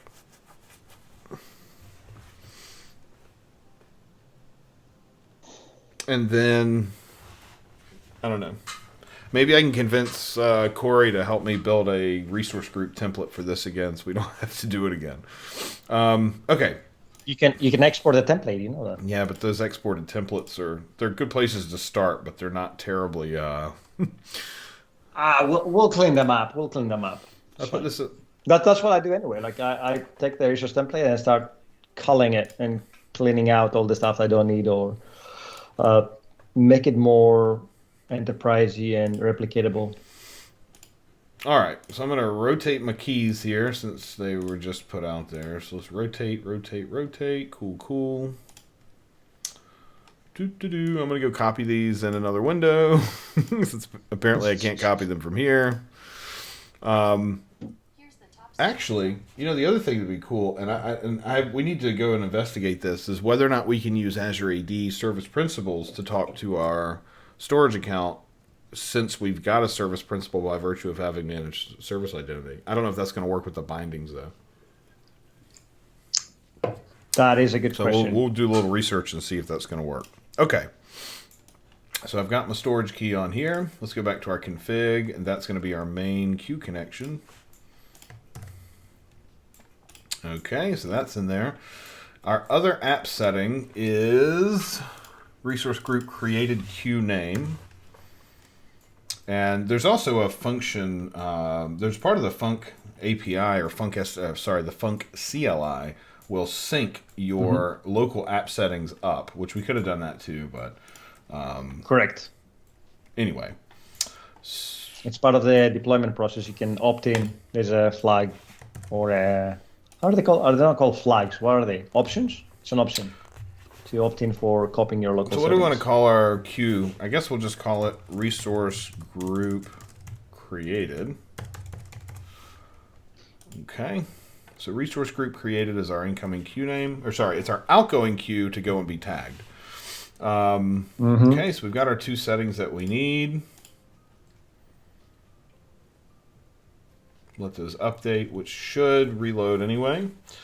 And now, if we did everything correctly, we should be able to create a resource group and see it get tagged within a minute or two.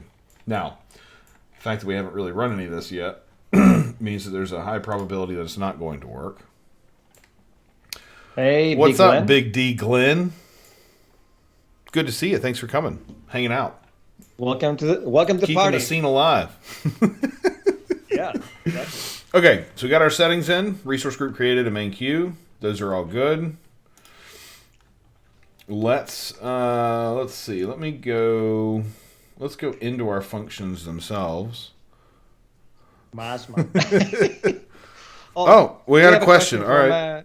Hit us. What is it? We're actually covering the vacuum by writing codes. So it is a community hours. So it's this time is for you, friends. Yeah. Come and ask us your questions. Yeah. Any question, anything that is not identity related, we'll pass it on to AZ Wildfire. He's got all. He's got strong opinions about everything, so we'll be good. Especially PowerShell. I don't know if he's too focused on rebuilding his virtual desktop. He might be today. He's a bit quiet. We see a burst of messages, and then he goes away for a little bit. Yeah, yeah. So, somebody wiped out. I think our IT team wiped out his work laptop. All right. That's an interesting one. Did you lose it? Why would they wipe out your machine? I'm not. There's backstory now, and I really need to hear about it. All right. CM internal. Yeah, I guess you gave me rights to your permission to your subscription at some point. So, okay. Let's create a resource group. The question is, I'm going to call this test me dev. Please tag me. while you're doing that, I'm going to read out loud these question. Okay. My fiance is working on her systems engineering degree. Congratulations, that's exciting. In one of her classes, she's currently tasked with building an Okay. app. Interesting. Systems engineering, building apps. Cool. I mean, I love it, but yeah, Okay. that's a statement, not a question. But keep on. We're listening. So, are we tagged yet? I mean, it'll take in a minute, right? Because we have to the web. Holding my So the breath. alert has to fire. The function has to get invoked. It has to drop a message into a queue, and the other function has to pick it up and go tag it. So it'll take a minute, but that's okay. Holding my breath here. Still no tags. Dun, dun, dun. Breath held. Still no tags. Let's see. All right. Do we have anything in here? I wonder between all the 3 bits, there might be some delay. Could be. Could be. Not to mention the App Insights logs take a minute or two to actually come in. Ditto. So, let's see what we get. We should probably talk about observability and everything else in terms of doing this, but let's get our MVP and we'll refactor after that. That's true. The functions may also have to JIT. Let's see if our so this one still haven't seen a run yet. So may mean that our webhook is not working. So she has to design and develop it. Her concept is the app will be able to communicate to sensors that will be in plants, like potted house plants. Nice. So when you open the app, it will have a list of plants. Plant A, plant B, plant C. Okay, cool. Kind of an IoT thing. That's cool. Yeah. I see that's where it's going. Yep. So when you open the app, it will have a list of your plants, for example, plant A, plant B, plant C. Okay, sounds cool. Exciting. I'll buy that app. I don't have plants because I have little kids who remove plants from their pots. Just make them roses with thorns. That will keep them away. Yeah, but then I have to pull a bunch of thorns out of little kid fingers. The only thing worse than having your kid get hurt is having to help them when they get hurt because they usually, they're hurting even more. I'll also buy it if I can see how hurt the plants are when I shout at them. There's an easy way to figure that out. Have kids. Sentiment analysis for the plants. I love it. That'd be perfect. So without listening to the rest of the story, I suspect there will be a number of sensors that probably speak to a Raspberry Pi locally, and then they relay that information to some IoT hub. But could be. This is still early. Could be. So still early days. And within those plants, you'll be able to see humidity, soil temps. Yep. Okay, cool. So we've got a sensor that's stuck into our flower pot, and it needs to communicate to something. Yes. I'm thinking a Raspberry Pi Zero here. Well, yeah. I guess they're kind I think the only annoying thing about Raspberry Pis is that they require a lot of power. I don't think you can run them over battery, right? like a big battery. I mean, you a can run anything on a big enough battery, right? I mean, you can run a car on the battery. Okay, so the question is, what's the best way for her to get started building the app? Okay. I know of Godot. However, I have little to no programming app building knowledge. Ditto for her. So yeah. So do you? That's a So challenge. do you already have hardware or something like anything that's actually getting the data from the pots, or do you need that too? Like, is this the whole thing, or do you already have the pot data and we just need a cool way to show it, or do we need to get the data from the pot and do the and show it like in an interface? Yeah, that's a good question because that will define what the stack will be, Yeah. right? If specific sensors only have a Python or a Node library, then you need to do some code to interact. I think our tagging is not working.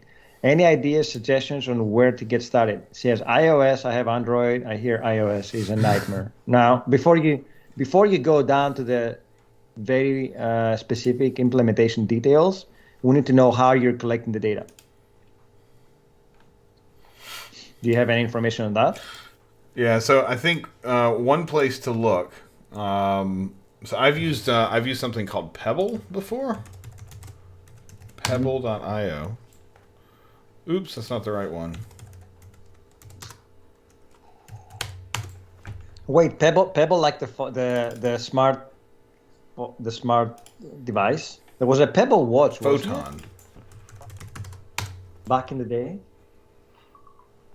The figures can be manipulated. Okay, so she doesn't actually need to capture the device, but we can fake the data it's showing. Okay. Totally. Well, totally in that case, you. I would say go on, and I'll give my solution. Go on, JP. So, if you've never done any programming before, it might be best to start by looking at like web technology that can sort of port into like a native app relatively easily, or just something you can open in the browser. So obviously, like JavaScript's really popular for that. Python's really popular.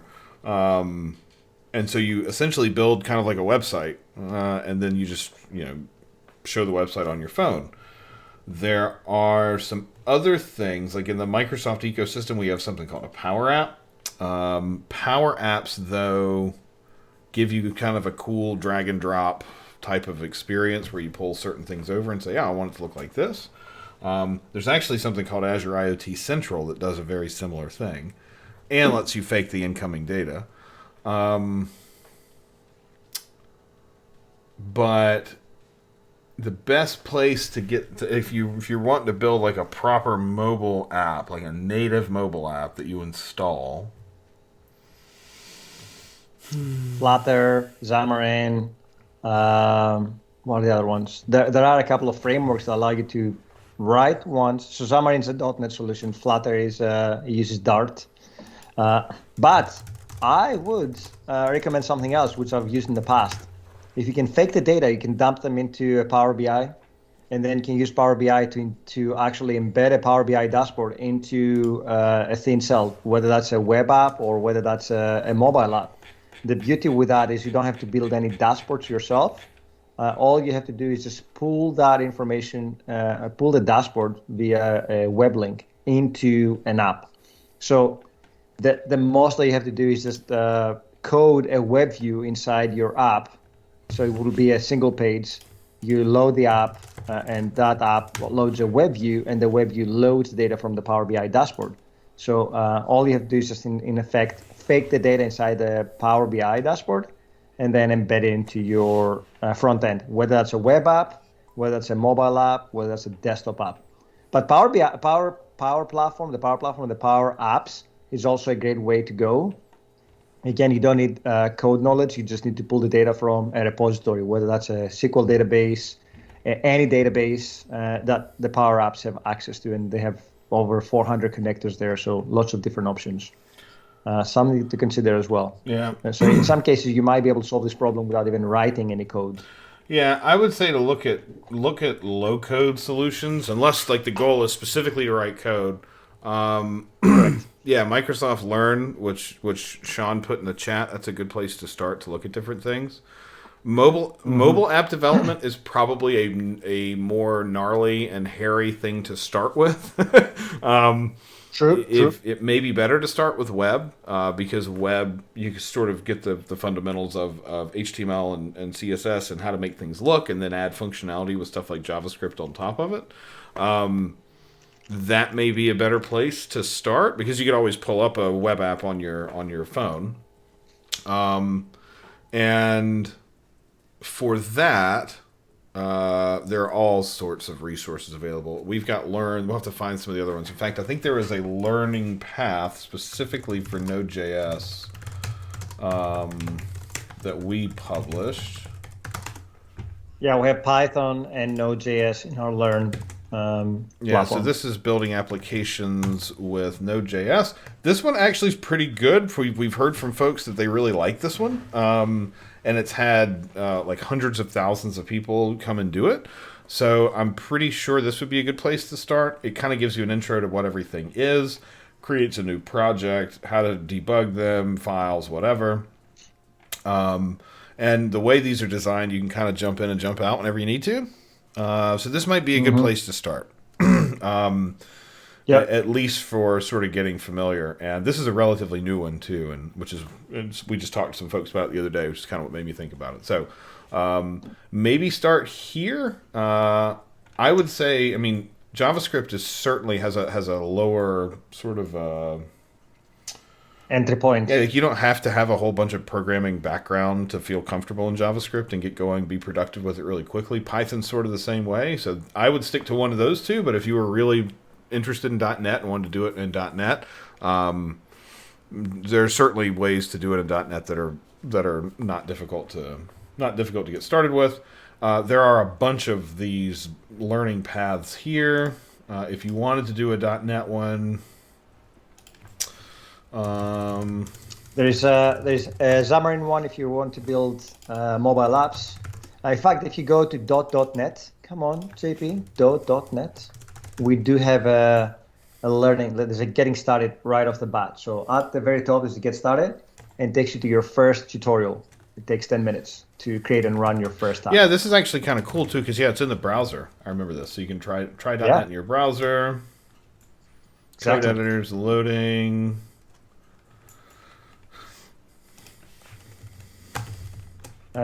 Mind you, this is a console app, so Yep. not much you can see here, but it's nice that you can quickly iterate over this one. You don't even need to install anything. It just runs on the browser. You can have a quick look. Plan says hi. Help me, I'm dying. That's a little bit gruesome. Well, okay. Help me, I'm flourishing. I'm thirsty. Yeah, so this is cool because it kind of takes you through each step. So you run the code, and then it says, let's see, try modifying the code so it says something else, like, help me, I'm flourishing. Cool. We'll go to the next one, and then it says, it talks about variables, so how and a lot of this is foundational stuff anyway. So going through this, even if you decide you want to go try the, if you just decide you want to try the other one, then at least like a lot of these concepts are going to be familiar. So this one's saying we should change it to plant.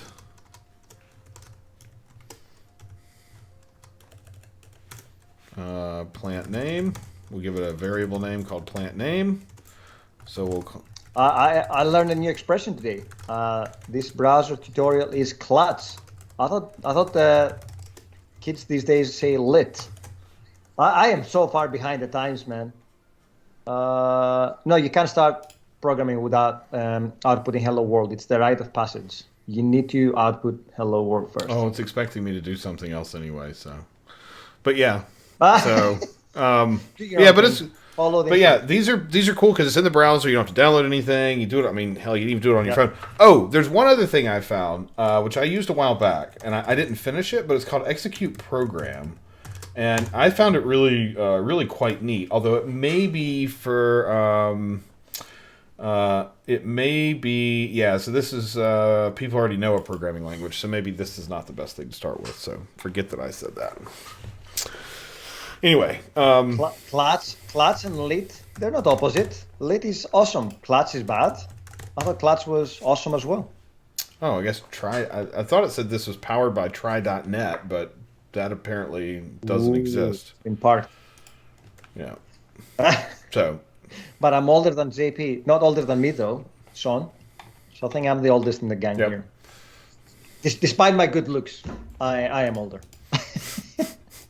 My wife popped in here the other day when we were in a meeting, and she was like, "Is that Christos?" And I was like, "Yeah, that's Christos." She's like, "He looks intense." Intense? Oh, I think it's because of the angle of your camera. It looks like you're like burning holes through something directly underneath the monitor, which is kind of funny. So, anyway,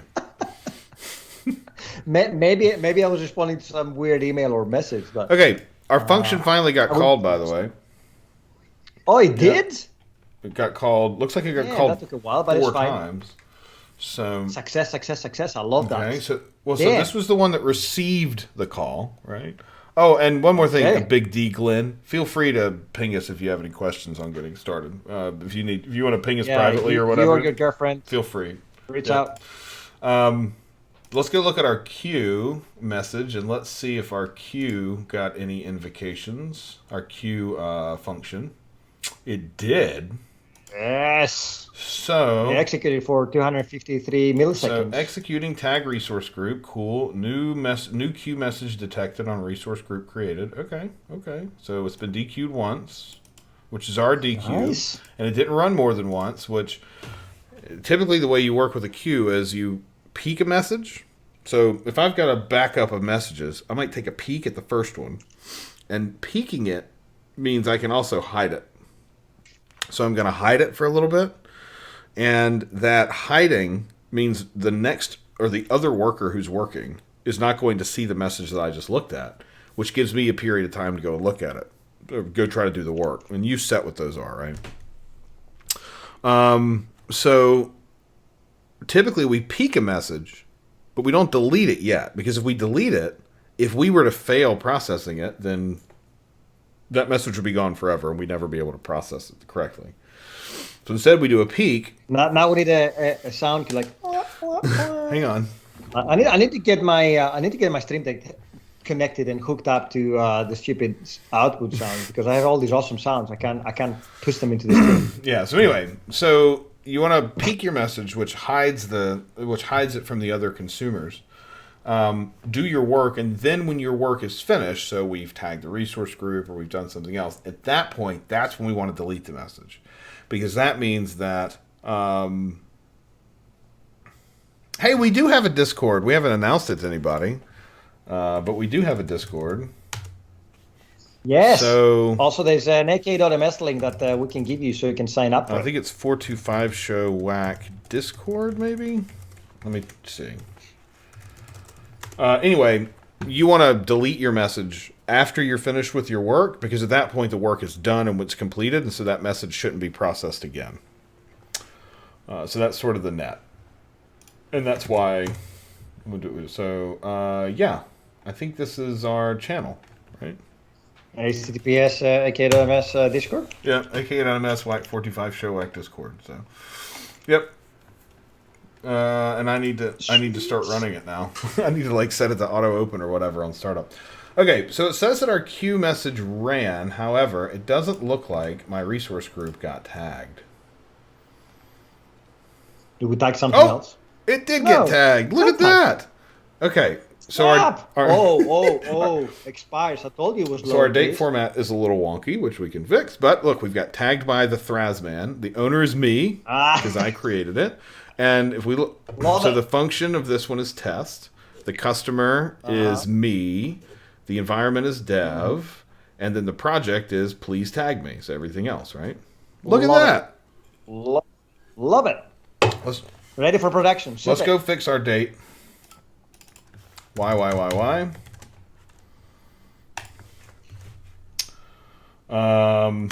Let's publish it again.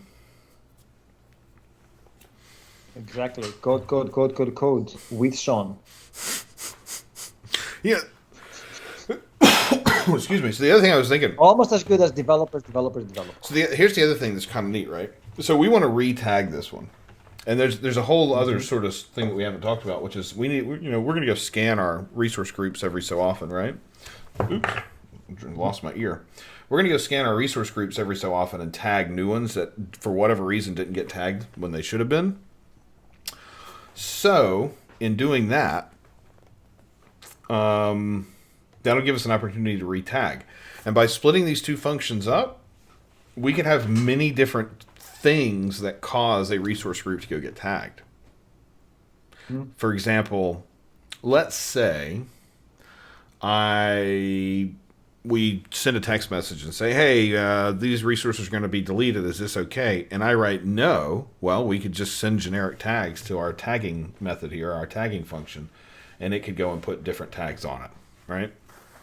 Do not delete me or something like that, Yeah. right? Or we could just push the expiration date out. Like, that's kind of the way I look at it, is everything is just a push of the expiration date. Right? And by constantly pushing the expiration date, you have to make a decision of, do I want to keep this or not? Do I want to keep this resource or not? So we've got an incorrect thing here, but our function has been updated with the correct date. So let's go. We could probably manually fix this, right? So let's go check our overwrite logic. Well, we could manually fix it, but where's the fun in that? So let's open, I'll just open my storage account here. And let's go to the queue service. Are we going to stick another... Oh, yes. Aha, I see what you're doing. So we're going to there. put a message in here. Now, I don't have... Let's see. Oh. Oh, it says the link for Discord opens Discord, but does not take me to your channel. That's all right, hang on. interesting. Let me get there. I don't know if I have this on my phone either. We're going to have to get a lot better about being on top of the 47 different channels we have, Christos. I know we have. Thank God we don't have Slack yet, but it might come because people are like, I prefer Slack over Discord. Although Discord will be the place. We have email. We have obviously email. We have Twitter. We have LinkedIn. We have Reddit. We have take me to your Discord, people. The link that didn't run. That link didn't run for me. Do you have a link like HTTP Discord, GG, VSM 45? What is VSM 45? No, there should be a link. Let me see. Hang on a second. Discord. I think we had two. I think there was one for register. In AK. So it's this channel. So is there a separate link for registration? Yeah, I think so. You had one. Let me find it on the 45. Let me try this.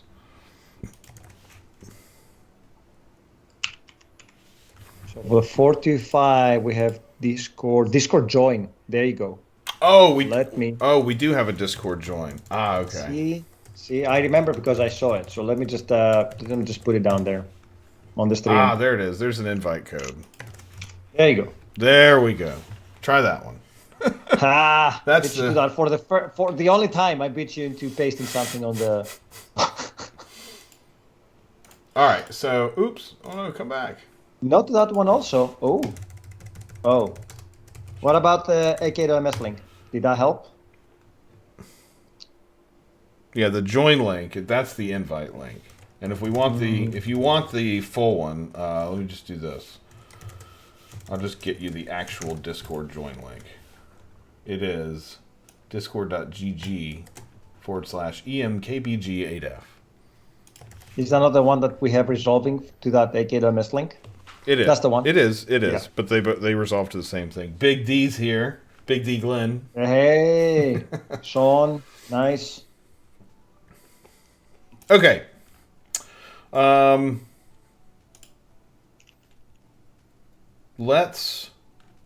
going to create another resource group because I don't remember the full JSON schema of the other one. So, and I got to go get a bunch of GUIDs. Let's just create another resource group. I'll do it from the CLI since I know somebody out there is probably grousing about the fact that I'm not using the CLI.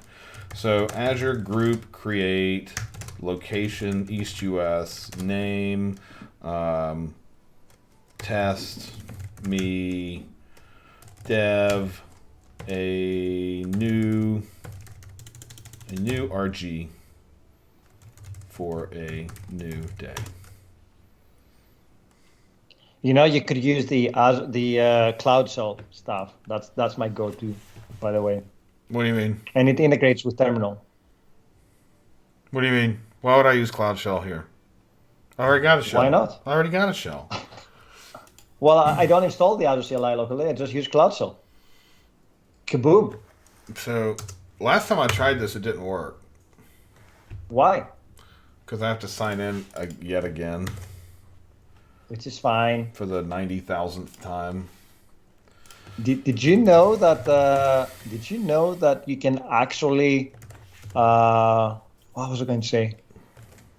Oh, you can run a container now with Cloud Soul. Can you? Yes, they made it public as well. So you can also have your own flavor of Cloud Soul where you can inject more tools. So if you want to have, let's say, you might want to have Dart or Go. No, that's cool. Yeah, it is. It was super cool. I did not know that. I was working, when I was in marketing, I was working, the Cloud Soul was one of my products. And I remember that was something I really wanted to do. But first we had to do the government cloud stuff for quite a few things, including Jedi. So that was the priority. But Cloud Shell container. Okay, it says requesting a terminal. So I guess whatever. Anyway, okay, so we got a new resource group created. Let's go look in the portal and see if it's been created yet, and if it has been tagged yet. We probably need to wrap our stream at some point soon. Hey, there you go. I've pasted the link to the Cloud Shell GitHub repo with the image as well, if you guys want to spin up your own images. It's pretty cool stuff. Did it happen? Nope, not yet. Oh, no, it did. Look at that. So we got a proper year. So it's going to expire on, Halloween. It's tagged. Everything's cool. Now, the reason why I like having these extra tags, which, of course, you don't have to use them, right? This is just optional. The reason I like having these is that when all of them are tagged and you come to a view like this, let me get rid of this. Then in our, let's see, we can group by or filter. There's a view I'm thinking of where we can filter by tags. No,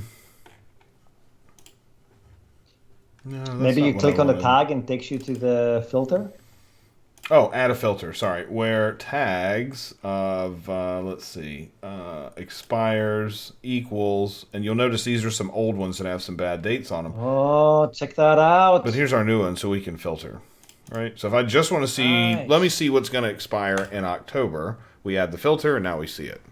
So if when we're to the point, which I think the next thing we're going to implement next week will be scanning to tag if it's not tagged, so that we kind of force everything into being tagged into compliance. And before as soon as we do that, then I want to add the Alexa and cloud assistant integration. We still have a bunch of work to do. We still got to go and delete them, because even though it expires on 10/31, they're not being deleted yet. I don't want to delete. I want to ask Alexa what resources are expiring in October, as you said. And then we can do the deletion. That will be the next action on the my assistant. Okay, that's cool. All right. Yeah. So, hey, send us your questions. Apparently, we're also going to be hopping in Discord again too, which will be cool. Absolutely. And we'll be there. We will be back on. We'll be back on Tuesday. We'll be building some more Azman. In the interim, if you have any questions, issues, concerns, personal attacks, feel free to send them to us. We're on Twitter. Well, we'll also be live tomorrow for a brief time on InstaFluff stream. So make sure to join that one as well before Tuesday if you want to see us again or hear us again and see cool stuff that we're building with other streamers. That's true. Our good friend InstaFluff is going to be doing some more B2C work with his social network that he's building. So make sure you check that out tomorrow. That is tomorrow. He starts at 9 a.m., but I think we're joining him at 10. At 10 a.m. Pacific, 1 p.m. Eastern. Other than that, we will be back on Tuesday. Ping us on Twitter. Send us an email if you need any help. We're going to be in Discord now, too. So hop in there. Exactly. Hop in there. Help everybody out. We're going to get out of here, go get some work done, and we'll see you Tuesday. Have a great weekend, everybody. You know.